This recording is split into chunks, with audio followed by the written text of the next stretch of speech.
তোমরা দেখতে পাচ্ছ অমালতাসটা আমি ওভারনাইট রাখার ফলে জিনিসটা অনেকটা কালার ছেড়ে দিয়েছে। এবার আমি এই জিনিসটা একটু ফুটিয়ে নেব। তার জন্য আমি আয়রন কড়াই বসিয়ে দিয়েছি। এর মধ্যে আমি অল্প করে জল দিয়েছি, কারণ এটা অনেকক্ষণ ফোটাতে হবে বলে। আর তার মধ্যে যেটা আমি অমালতাসটা ভিজিয়ে রেখেছিলাম সেটাও এর মধ্যে দিয়ে দিলাম। কালারটা আরও গাঢ় করার জন্য আমি এখানে 1 চামচের মতো আমরা যে চা খাই সেই চা পাতা দিয়ে দিলাম। কালারটা আরও গাঢ় হওয়ার জন্য আমি একটা কফি পাউডার এর মধ্যে মিশিয়ে দিলাম।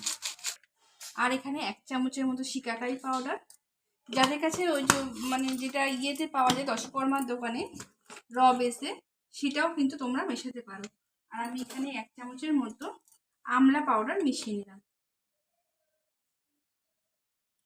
এই সব কিছু আমি ভালো করে মিক্সড করে এই জিনিসটা আমি 15 থেকে 20 মিনিট আমি একটু ফুটতে দেবো। এবার আমি এর মধ্যে হেনা পাউডার মিশিয়ে নিচ্ছি। তোমরা যে যেই হেনা পাউডার ব্যবহার করো সেটাই মিশিয়ে নেবে।